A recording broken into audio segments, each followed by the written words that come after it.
This episode of Making an Addict is sponsored by Able Life Recovery, an online recovery coaching service for men and women struggling in addiction or thriving in recovery. Select a recovery coaching plan that fits your style, schedule your first appointment, and use promo code LIFE to receive 25% off the plan. Visit ableliferecovery.com for additional information.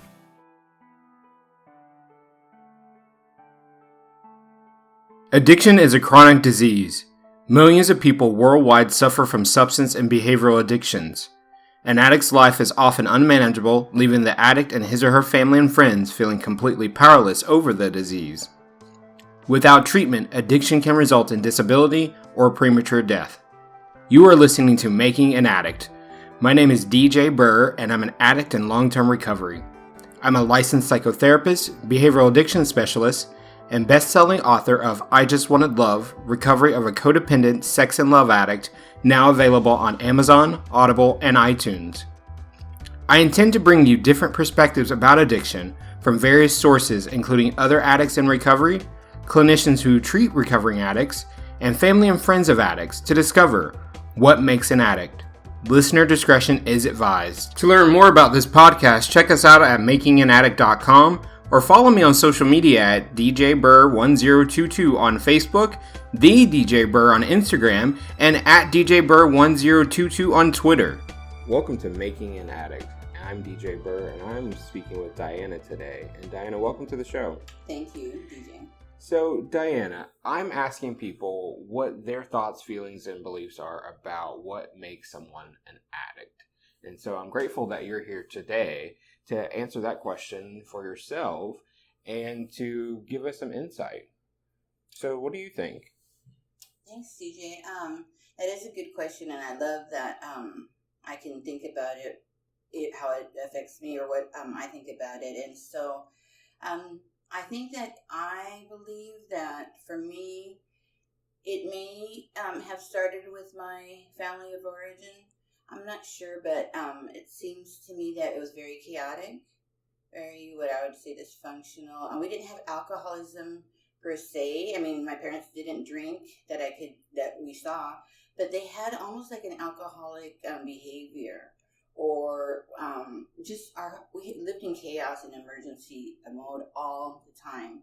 And so I think that when I was little, ever since I was little, learning how to not listen to myself, to what I was feeling, and definitely not express it or ask for help. I think that could have influenced that.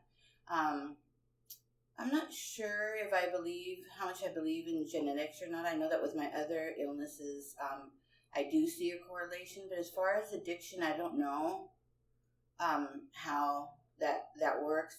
But I know it definitely, from my environment, I think it was huge. So I think that, I grew up that way. I grew up in a very, not saying how I felt. So I think that it makes sense to me now, looking back, that I would look for ways to soothe myself and to get out of whatever feeling I was feeling, so that I didn't have to feel those feelings.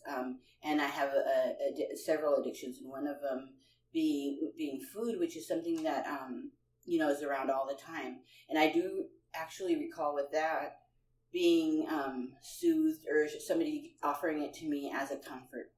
So I know that in that respect, that the same wasn't done with me with alcohol, and that ended up being I would say probably my number one addiction. But with food, it was. And so I think that I just learned that. I learned that when I'm not feeling good, and when I'm sad, and when I need something to help me get out of those feelings, it was always to look outward. Wow. So can you talk about what would happen when you would at least maybe try to state what your needs and wants were, or to ask for help? Did you get a negative response, and that's what turned you inward? Yeah, I think I did. And at a very, very young age. I mean, I can remember, because of the 12-step programs I've been in, I've been able to think about it in detail. And I can remember about, being about 4 years old even, And knowing already that what I was feeling, I couldn't express it to my parents, for sure, not my dad. My dad and I didn't really have a relationship, but even my mom, she was very strong and very dominant, and you could read her face immediately, at least I could as a child. So I knew when to say things and when not to, and whenever I did, for whatever reason it came out how I was feeling, I would even get whipped. So yeah, I got to the point where I knew what to say and what not to say. And then even doing that, learning how to say something when that's not what you really feel, I think is very, very damaging and, could lead to addiction. Yeah, I'm sorry to hear that, because that's the experience for a lot of us. And when I say us, I mean people in recovery, right? We have our we have our thoughts and our feelings, and then we get shut down. And then we shut down. Right. And we just shut it all down. It's not important. I'm not important. Those are messages that I told myself, and those are messages that I hear from other people. Would you say that you had a primary message that you held internally? Yeah, I think that I'd never could hear or see or think specific words, because I remember people asking me as I got older if I thought I was worthless or not important.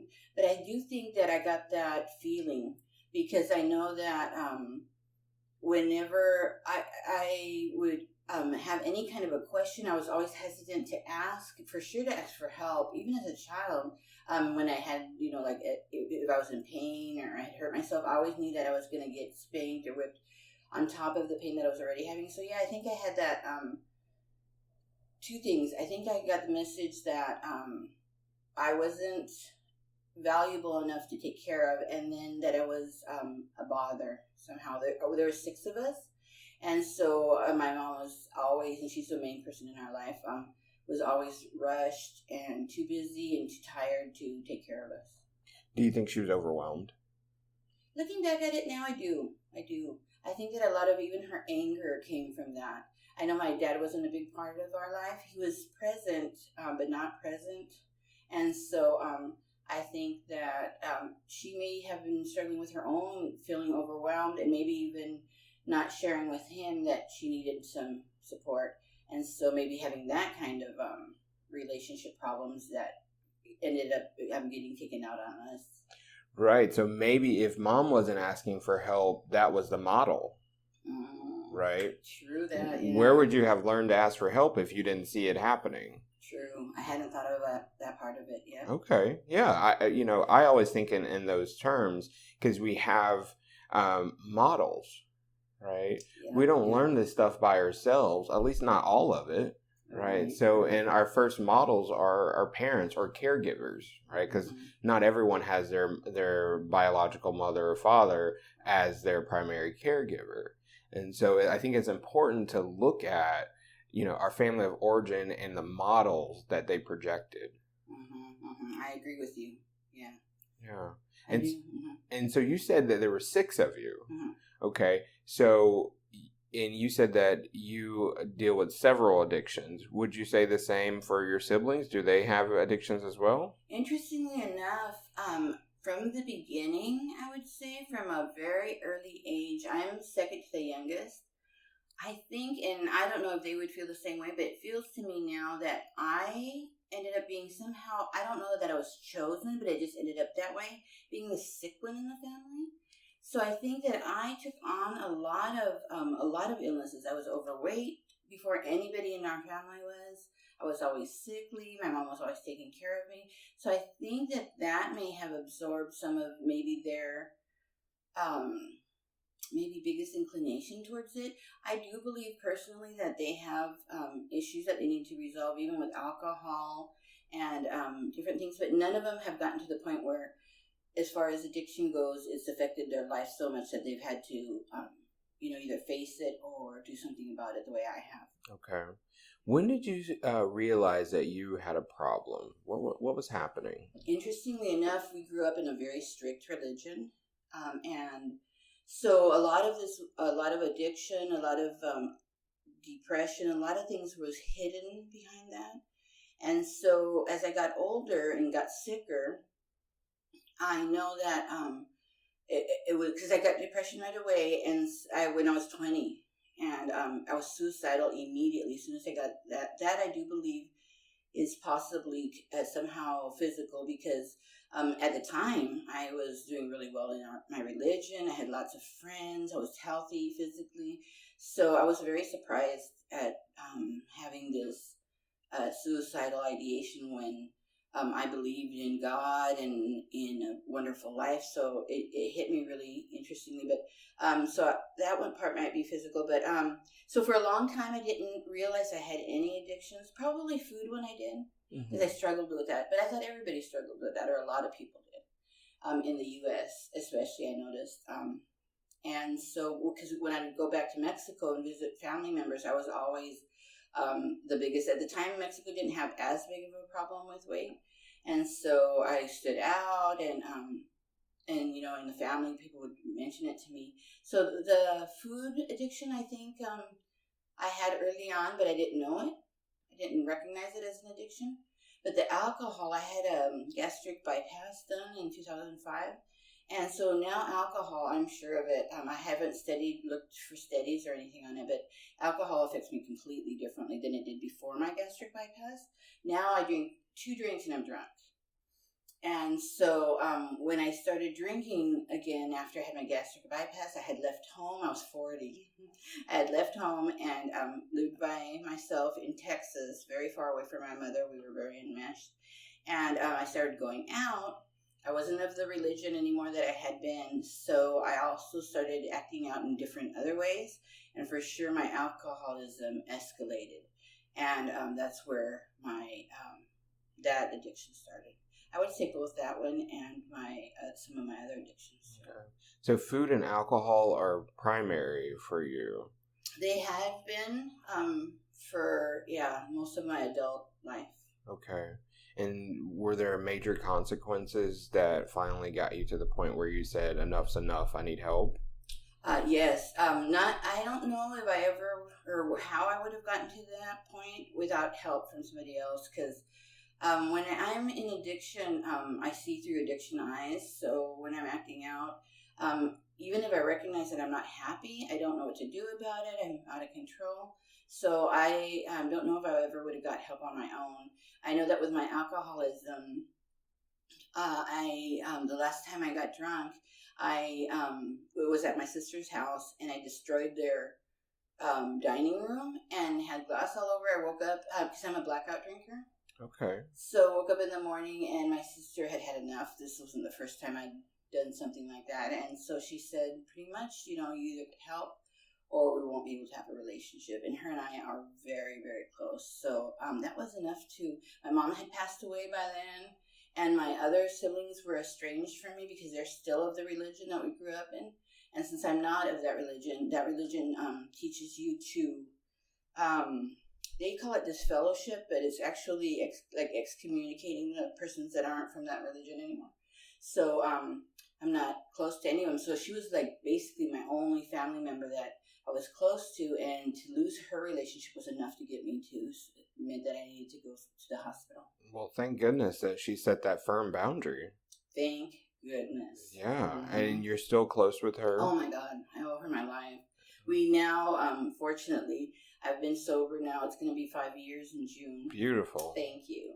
And we help each other out, and it's such a great feeling. Oh my God, I just can't even explain it. She's my best friend, and I owe her my life. And thank goodness, because of the progress I've been able to make since I've gotten sober, she also feels like she can learn from me, and that I have stuff that I can help her with, which is amazing.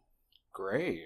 Okay. What are some other things that have come into your life as a result of you getting sober? Oh my goodness, where do I start? First of all, sanity. Yeah, well, good. That's the first thing, because I mean, when you start living a crazy, addicted life, they say that every bottom has a trapdoor. I've heard that just recently, and I believe it. I know, can you imagine? Because my bottom was so bad that I can't even imagine there was worse, but thank goodness I didn't have to go there. I've never heard that. Oh, yeah, that's what they say. Wow, I gotta be careful. I think I'm always going to have to be careful, as addicts. Yeah. We never graduate. So right. fortunately, or unfortunately, I'm not sure which of the two. I have to continue on my recovery, working on it all the time. But I've just been so sanity, I'd say, is first, and the promises of the 12 steps, because I went through the 12-step method, and the promises of the 12-step come, thank goodness for me, have come almost immediately. As soon as I start doing the next right thing, things start getting better for me. So let's say I got a home, a permanent home now, or at least housing is and that's something that was very difficult to get into. I remember when and it's so funny because I have so many stories of higher power moments, but my housing is one of them. I signed up for it when I was still drinking, and they said it was going to be 2 to 5 years, and I lived in Tacoma, and I wanted to live in Seattle. I had been coming to outpatient over here and commuting on the bus, and it was just a mess. And so I was, my therapist suggested I start going to a different 12-step program. And I said, I can't go to another program, and it's so far away in Seattle, and I'd get home like at midnight in Tacoma. So I said, no, I can't do it. And then, I'm not kidding you, 6 months later, I get a call from housing, and they say, we have an apartment we'd like you to look at. Do you want to come to Seattle? And I said, sure. I come, and the apartment is 5 blocks away from the place where I go to meetings. I'm like, okay, higher power, I get it. Yes. I will go to them. So, housing. I have a car now, which isn't always a plus in Seattle, but it has been for me. Wow. Yeah, so I have a car, just beautiful, beautiful people in my life. And work-wise, oh my goodness, I wouldn't have ever been able to do where I've been now. I'm a national public speaker now for suicide prevention. I've gone all over the U.S., just spoke at the White House about 3 months ago now. I still can't believe it. So yeah, I heard about this. Yeah. Yeah, how was that experience? Oh my goodness, surreal. When people say that, now I know exactly what they mean. You know the picture you think of the White House when you see press conferences where they have the blue curtain and the logo? That's the room we were in. Oh wow. So to have that behind me while we were speaking, I was on a panel. It was just, I had to tell myself, I'm not at the White House. I'm not at the White House the whole time I was talking, because if not, it was overwhelming. Wow. But it was amazing. It showed me again what can happen if you get into recovery. That, of all the places I could have spoken, for sure this speaking on suicide prevention is my heart. So to speak anywhere and to have an effect on another person's life is great for me. But to be able to speak on the biggest platform, I think, in the U.S., it was huge. It was wonderful. Now, in your talks, do you talk about suicide prevention and addiction recovery? Are they linked in any way in anything that you share? I just recently started doing videos, because I do videos for the organization I work for. They're going to use them. A lot of them, they use them on their website, but they're going to start using them for training for clinicians. Yeah. And in there, I just started doing a series on substance abuse, because believe it or not, when I went into, because I speak as a lived experience person, so I tell about my history in the system, and then my attempts, and then how I was or wasn't helped. And what was your question? Now I'm going to forget. But I just recently noticed that alcohol was involved in every single one of my attempts, which was very surprising that I'd never brought that up. Ah. I had never pinpointed that, and I mean, it makes so much sense. Makes a lot of sense. I'm an alcoholic, and so I just couldn't even believe that I had never talked about that part, because mostly what I'm doing now, or had been doing up to now, was talking about how the system had failed me, and how possibly we could catch or help people who are in that circumstance now.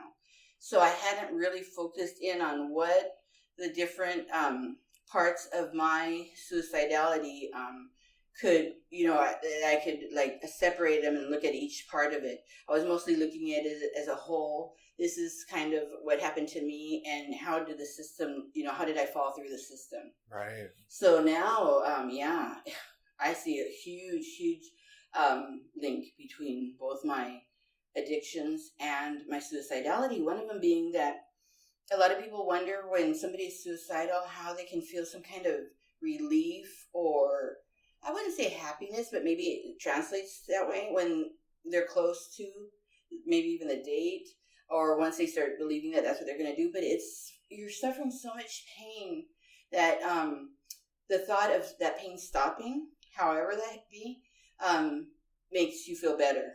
So that's kind of what addiction does for me.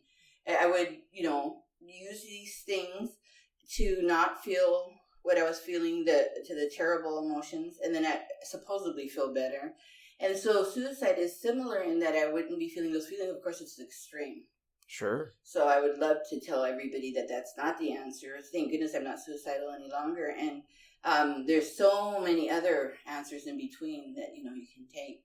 But now I definitely see a link between the two. Yeah, I truly believe that us human beings do not like to be in pain, right? And so what I've come to learn in my recovery is that pain is inevitable, suffering is optional. And so I was suffering in my addiction, and I had to get to the point where I was tired of it. I was sick and tired of being sick and tired. And I too have had that experience of thinking about suicide as an option, right? And that's what got me to the point where I was like, I need help, right? Yeah, I think a lot of people have that experience in our recoveries circles throughout the world, where they're just in so much pain that not even their addiction is helping them relieve that pain, and they get to this point where they're just like, okay, well, this is the final option. But as you said, there are other answers in between, right? And sometimes we just need help to get that clarity. So I'm curious, besides your sister, were there other people who were on the path with you who helped you?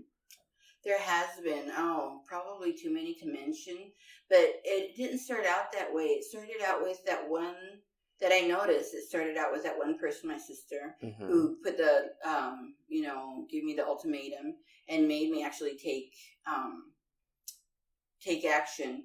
But of course, law enforcement was involved at one point. Okay. So I had that kind of initiative from them, and then, so I'm not sure where it became, where I made the choice to continue it. I know that at first it felt forced on me, but I would say all those people at the emergency room, at the detox center, at the rehab center, I think all of those people helped. Definitely, and that's what I'm working on now with my suicide prevention work, is that some were more helpful than others. Sure. And a lot of times because of the training is what I'm finding out, or how things have always been done. But, and then eventually once I got out and I decided that is what I wanted to recover, then for sure there was people to reach out. My community, I like I told you before, I'm going the 12-step route. So AAA is huge in my life. To this day, it's so big because I feel like I have to give back because of what I received. It was just so big.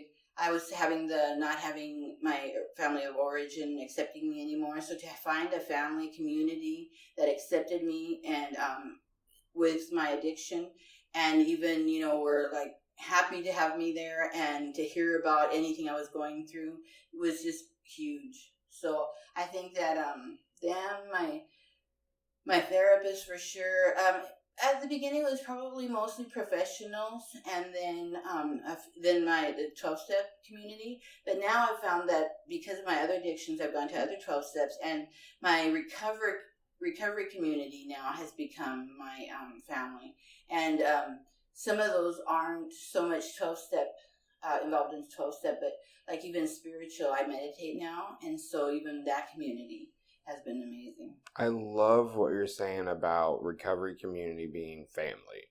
That has been my experience since I walked in the door. And I think that's an important message to our listeners, that, when you make a decision to go into a 12-step community to get help for yourself, you're also inviting other people in your lives who might even become like family.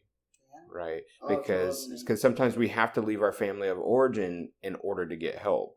Right? And so I think it's beautiful that we can walk into the arms of so many men and women in these programs. Yeah. I agree with you completely. Yeah. And I always tell people there's a meeting happening somewhere. around the world at and all times. We're super fortunate here in Seattle. Yeah. We have them almost 24/7 here in Seattle even. But yes, definitely in the world. Yeah, good. Wow. So how many fellowships are you a part of right now? I'm 3, and I'm in 3 that I go to regularly, and it seems like I told somebody recently I'm going to have to start going to a 12-step about 12 steps because I'm going to so many. I've heard that before. Oh, man. It's just, but you know what? I used to see it as a negative thing. I thought, man, what else can I be addicted to? But now what I find is like what we were just talking about. The support there is so big. And I'm starting to understand that addiction, for whatever reason, seems to be like a human thing to me. It makes sense what you were talking about before, that we don't like to suffer. Nope. I don't think human beings we were made for that. So to look into, or even start going to different communities to look for support, I think is the best thing. So yeah, I go to 3 regularly because those are the 3 that I struggle with that affect my life negatively. And then I have several that I have considered that I probably should go to, or at some time at least check out. I like that. Just check it out, right?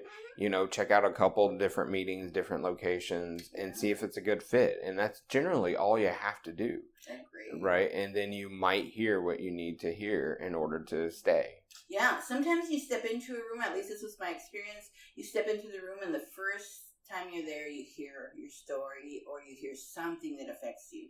Sometimes you don't. Sometimes you're there and you're like, oh, okay, what am I doing here? But that's the benefit of having so many different ones. You can go to different ones because they are kind of like personality. Some fit and some don't. And that's okay too. There's over 200 throughout the world. Wow. 200 different 12-step communities. So whatever your issue is, there is a room for you. Mm-hmm. And there will be people there who will embrace you and support you and not judge you. And that's important. It is. To get recovery and get sobriety, it is important to have a space where you can be authentic and be vulnerable. Right. That's what I've found the most helpful, is that even in my suicide prevention work, I keep bringing that up, sorry, it's so important to me, but is that having something similar to that other person, especially something so painful and so deep, there's nothing that can equal that. I've found that I've been able to help people in ways that their loved ones haven't been able to, in ways that professionals haven't been able to. A lot of people who love them and who want to help them haven't been able to because they haven't gone through it. And when we have gone through it and we can connect to somebody else who has, there's an immediately, and that's what the person who started at AA found out, is that there's nothing like that. It's almost like, okay, we're partners, now let's go hand in hand towards betterment, and it's just amazing. It's called, in my opinion, it's called empathy, right? Yeah. To be able to understand and know another person's experience because you've had that experience, similar experience. And I find that in my work as a professional, that's what helps me connect with my clients, because I have people who are sitting right in front of me and I'm like, yeah, you're telling my story, right? Mm-hmm. And when I say I understand, it's authentic, and they hear that, right? Oh, yeah. And that's why they stay, because they know that I know recovery and I live recovery. In fact, that's my slogan for my business, right? That's wonderful. Because I have to put that out there up front, because recovery saved my life, right? Mm-hmm. I know that I'm an addict and will always be an addict, and I will always have to be working some program to address my addiction. But what's most important to me is to know that I'm not alone. Right. And it sounds like you have a huge support system that is supporting you every step of the way, which is just beautiful. Yeah. I have to say, I think that as humans, that's how we were meant to, at least that's how it feels for me, we were meant to live. To have And I'd heard that this, I've not have it, need to look it up, but I've heard that there's a tribe somewhere that when somebody in their tribe commits or does something wrong that is hurtful in the tribe, instead of banishing them or punishing them, they celebrate them and they show them love so that they feel so much love that they wouldn't want to hurt somebody else in their tribe. And I just think, what a beautiful thing. I feel that in my life that has really helped. Being punished and whipped and banished hasn't really helped me that much, but being letting somebody know, or somebody letting me know that they understand and that they still love me no matter what it is that I've expressed has really been beneficial for me. Wow, let me know when you find that. Yeah, I have to look it up. I have a nephew who's a psychologist, and he told me, and I've never asked him for the details, but I thought, wow. Sounds amazing. Wow. Can you imagine? Okay. So they, of course, have very few, like theft or even the children hurting each other. Or, I mean, just, it's really huge. Yeah. You know, I have a friend who calls it the many gifts of recovery. And also the gifts of addiction, really, right? Yeah. Addiction has been a gift. I can absolutely say that. I have to, too. I used to hear that all the time when people would say, I'm a grateful, recovering, whatever. And I was like, how can I be grateful? But no, I do agree now. I was the same way. I was like, what's your problem? Okay. But yeah, totally. Yeah, I'm totally grateful. And, you know, being in recovery and being able to help other people and give people a space to be themselves is what gets me out of bed every day. That's amazing. You know, and so being able to put on this podcast and share other people's stories and their thoughts and their opinions, I think will help bring more people together and keep people sober. I think so too, DJ. That's why I wanted to be a part of this, because I really feel like I was mentioning, what has been given to me has helped me get to where I am now. And if I could give any little bit of that feeling back to somebody, I'm totally up for it, because it's amazing. It's almost like the opposite of, if we could name the things that I think were, like we tried to, the causes of addiction, I think that all the things that we can give back are almost like the opposite of that. You know, it's like a kryptonite to all those negative things. We could provide love and support for other people, and I think that we'd all be better off.